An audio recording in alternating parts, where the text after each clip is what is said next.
Hola muchachos, muy buenos días. Espero que todos estén bastante bien. Vamos a continuar con el tema que estamos viendo, que son las habilidades analíticas del pensamiento. Por ahí la habilidad que vamos a estar viendo hoy son tres. Vamos a comenzar con la primera, que es abstraer. Abstraer es una habilidad que regularmente se da en el procesamiento de la información. Lo que va a suceder es que vamos a seleccionar lo que para nosotros sea más relevante de todo lo que se nos presente.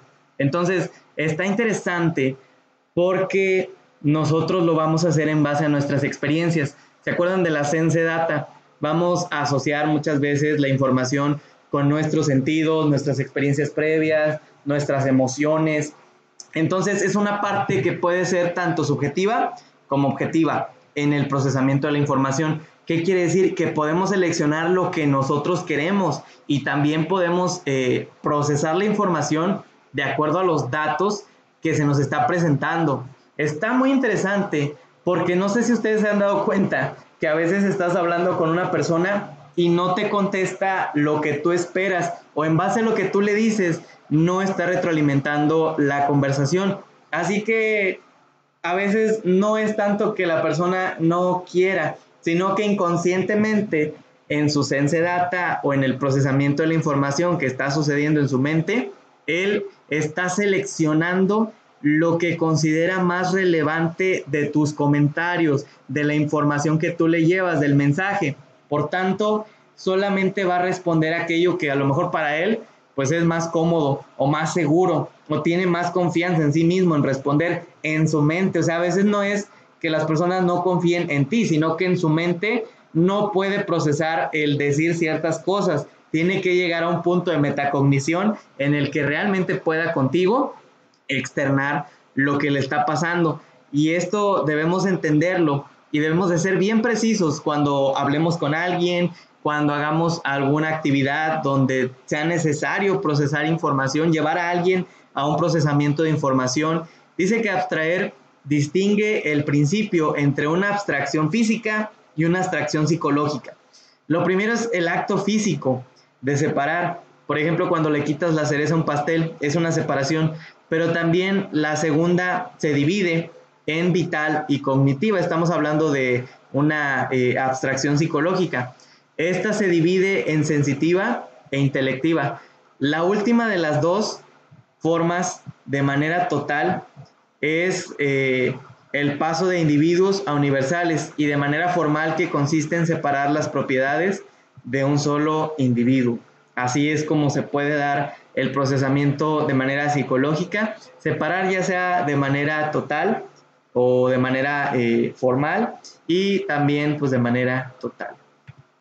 Vemos que analizar es dividir de cierta forma, ya sea objetiva o sistemática, las cosas. Se hacen como cortes que hacemos mediante la observación. Esto nos permite representar partes y relaciones entre ellas, dejando de lado otras tantas. Los cortes los hace nuestro aparato sensorial, pero también nuestro aparato conceptual actúa como un marco o filtro de lo real.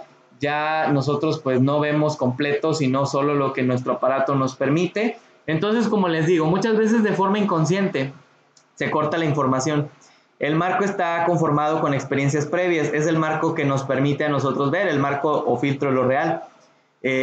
Son creencias que actúan como prejuicios o conocimientos previos que actúan como juicios aceptados con cierto rigor epistemológico, reglas o convenciones que fungen como estándares para guiar nuestra observación y juicio. Entonces, no solo abstraemos de manera natural, porque no podemos representarnos la totalidad de lo real, sino que también nuestros marcos actúan como lentes y vemos a través de ellos sesgando nuestras abstracciones o cortes de la experiencia. ¿Qué quiere decir?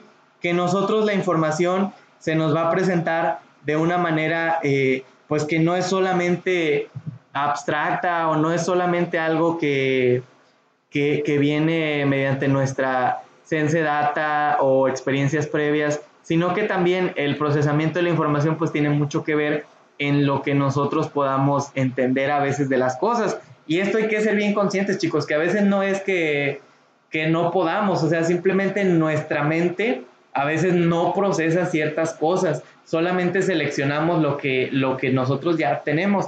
Y fíjense que me ha pasado mucho con alumnos que a veces ya traen en su mente que no pueden o que no entienden. Y a veces por más que tú les explicas, les dices, están ya con un esquema y dicen, es que no sé nada, es que no entiendo nada, es que no sé qué, es que no. Y o sea, no es a veces tu culpa. Tú les estás diciendo la información o les estás presentando pues de la manera más clara que te es posible también, y ellos ya traen en su Sense Data que no entienden, porque pues a veces pasaron experiencias donde alguien les dijo o ellos llegaron a esa conclusión y pues no entienden, o sea, ya lo traen y por más que les digan no procesan bien los datos. Así que debemos de ser cuidadosos. Realmente no sé cómo explicarles a ustedes lo que se puede hacer aquí, pero hay que tratar de guiar a la persona a un punto en el cual pueda quedarse sin argumentos, pueda él estar de manera objetiva frente a la información o de una manera bruta, que no vea como algo que tiene que procesar, simplemente que la encuentre, que vea la información así en general, y entonces sí, que tú puedas tratar de guiarlo en el procesamiento de estos datos, pero pues primero tienes que procesarlos tú. Tenemos, chicos, lo que es algunos ejercicios que se pueden realizar. Aquí vamos a ver más que nada cómo se puede muchas veces de manera abstracta considerar lo que es la información. Un ejercicio pues es abstraer y observar qué hemos dejado de lado. Una pregunta objetiva deja de muchos lados, de muchos componentes objetivos, quizás valiosos para el análisis.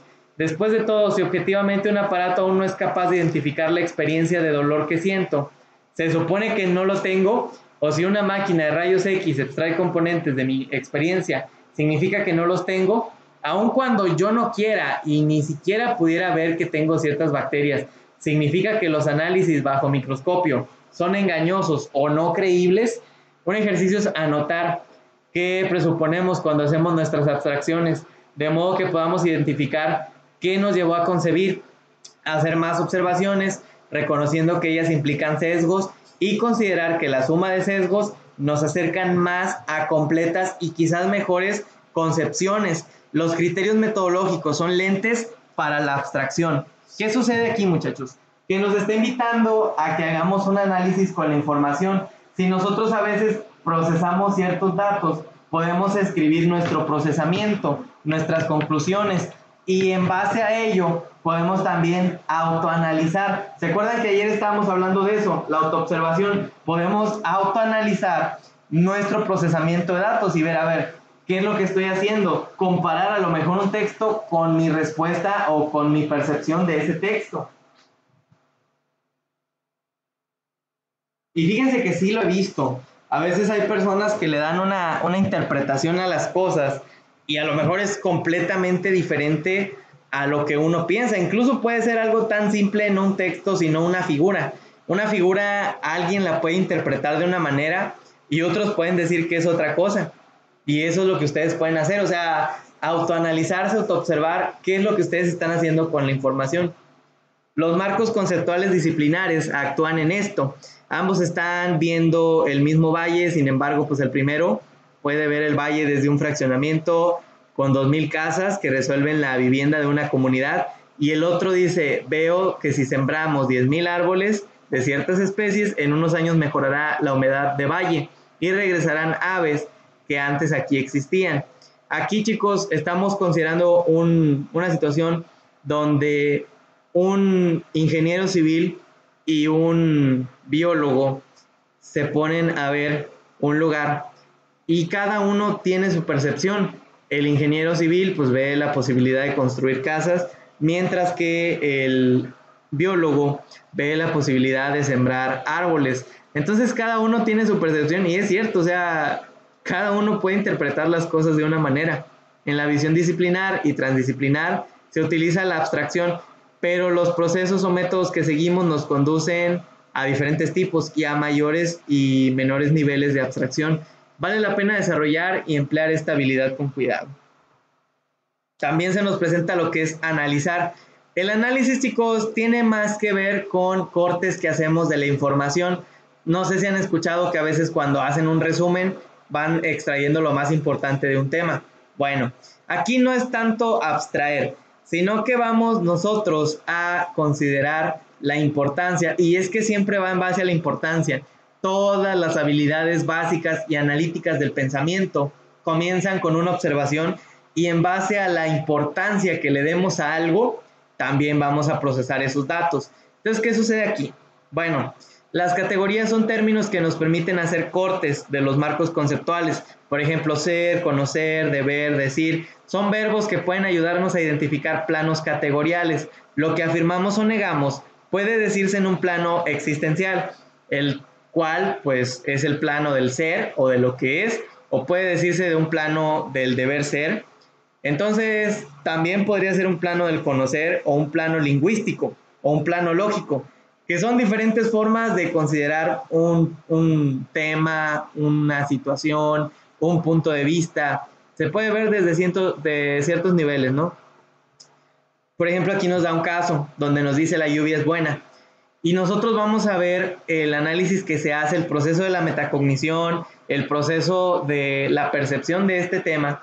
Y si nosotros decimos algo tan sencillo como la lluvia es buena, ok, pero a ver, ¿de qué hablamos? El agua que desciende de la nube es la lluvia. Representa un verbo de identidad o de equivalencia, o un verbo para una predicación. En este caso, no es de identidad. No se dice que lluvia idéntico a buena. Entonces alude a la predicación buena. Esto se refiere a una característica. Pero a ver, ¿de qué plano? ¿Moral, jurídico, lingüístico, retórico? Quizás quiera decir, la lluvia trae nutrientes a la tierra y esto es bueno para la salud de ella. ¿Se dan cuenta cómo se da todo un procesamiento? Las lógicas. El estudio de estas estructuras muchas veces también es importante. ¿Por qué? Porque estas nos sirven para el razonamiento correcto. Es el objeto de las lógicas, las clásicas y las no clásicas, deductivas o no deductivas. La validez de nuestras inferencias y las condiciones para ello es la aportación que nos da la lógica. Nuestros análisis nunca están completos si olvidamos que nuestro conocimiento del mundo y de nosotros mismos como parte de él está representado por argumentos con los que contamos para afirmar lo que afirmamos. De ahí su importancia. Las distintas disciplinas han generado formas de razonamiento peculiares, de manera que en una disciplina podemos hallar el uso de más de una lógica. Digamos que además de esto, de una lógica clásica, también se nos presentan diferentes situaciones. En general, para disciplinas que tienen que tratar con obligaciones, se requieren las lógicas deónticas. En ciencias se emplean estas lógicas epistémicas para validar los razonamientos. En computación, en psicología y en estadística o física se requieren estudios lógicos específicos. Los términos teóricos y no teóricos suelen requerir precisión. Cuando así sea lo conveniente es apoyar el análisis mediante la definición del término. Hay varios tipos de definición y cada una tiene condiciones, una función. Por ello, si pedimos una definición, hay que especificar de qué tipo. Y si la vamos a dar, también es oportuno adjetivarla a fin de cumplir con el propósito. Vemos que hay diferentes reglas o condiciones para una definición. El término definir se denomina la expresión que nosotros vemos que es tener claridad, brevedad, extinción rigurosa, sin circularidad, con definens, evitar la vía negativa, decir lo que no es, acortar los atributos esenciales. Esas son como que las características que debe tener una definición. Definir se denomina definiendum. Y aquí vemos, ¿no? Que, o sea, para poder definir realmente necesitamos estas 6 características. Me llamó muchísimo la atención esto de no utilizar la vía negativa. Y es que sí, a veces hay situaciones donde el sujeto puede de manera negativa decir todo. A pesar de que es algo abstracto, lo puede decir como negativo. Y pues esto es algo que no debe hacerse. Para poder presentar una definición, al menos no. En toda definición hay un intento por dar precisión y aclaración de significados. Sin embargo, a veces algunos de estos no son relevantes o resultan insuficientes, de modo que el estudio de la definición es clave para la investigación y para la difusión adecuada de esta. Las definiciones etimológicas ayudan, pero son insuficientes cuando se trata de significados técnicos. Así, al interior de una teoría, se requiere que se estipulen claramente los significados de aquellos términos clave o modelo. Si la teoría tiene objetivos empíricos y estos han sido nombrados, entonces los niveles de abstracción conllevan tipos de definición, y ahí están los tipos de definición que nosotros podemos ver, pues que son 13. Son diferentes, ¿verdad? Y podemos considerar cada uno de ellos. Finalmente llegamos a la importancia. La importancia, ¿cuál es la función de esta? Eliminar la ambigüedad, precisar, aclarar, jerarquizar el nivel de abstracción del sentido, acostar el uso de cualquier cosa, ¿verdad? Emotivo, descriptivo, por ejemplo. Apoyar la investigación y la difusión de un tópico, mostrar la relevancia conceptual de cierto sentido al interior de una discusión, indicar la suficiencia de sentido de un término que ha sido estipulado, situar el plano categorial en donde radica la función del significado de un término, indicar la vaguedad si es el caso. Todas estas son funciones de la importancia y hemos hablado muchísimo acerca de la importancia. De hecho, antes de pasar a esto, como ven, está el espiral. O sea, es un proceso mental que nosotros tenemos donde a algo le vamos a dar más relevancia que a otra cosa, y no es algo meramente consciente, chicos. A veces es algo que se da de manera inconsciente. Tiene que ver con nuestra sense data y nuestra metacognición. Lo que nosotros consideramos importante es, bueno, le vamos a dar esa relevancia. Quizás existen los objetos, quizás no. Quizás la realidad es dinámica y los objetos son constructos de nuestro aparato mental. Como no podemos ver la realidad completa, entonces lo poco que captamos lo abstraemos y lo codificamos como objetos y relaciones entre ellos. Quizás lo real es más bien un tejido que hay de lo que fluye, ¿verdad? Nada permanece sin cambio y en consecuencia solo existen cruzamientos de energía que en el menor de los casos dan lugar a sistemas más o menos complejos de organización, a los que llamamos objetos, pero pues esto cambia constantemente. Quizás yo nunca soy el mismo, porque mis componentes, mis células, energía que las nutre, están cambiando todo el tiempo. Soy un tejido complejo, entrecruzado con otros tejidos, que son mis relaciones con otros humanos y la naturaleza que me rodea. Soy polvo solar, luz. Vaya, esto, el análisis de nuestros presupuestos ontológicos es conveniente, no sea que vivamos engañados. Es posible que los objetos y mi yo sean abstracciones construidos de mis pensamientos. Es posible que la realidad sea distinta y los objetos y mi yo tengan otras fronteras, otros límites o no los tengan. El análisis me lleva al objeto en tanto parte de un todo. La síntesis debería permitirme regresar a un todo inicial o resultante. Ir a las partes y relaciones de cierta unidad es analizar, integrar, como en un rompecabezas. Las partes y relaciones en esta unidad o otra unidad se van a sintetizar. Y bueno, chicos, pues así vamos a finalizar este tema. Espero que les haya gustado, que hayan aprendido y nos vemos la próxima.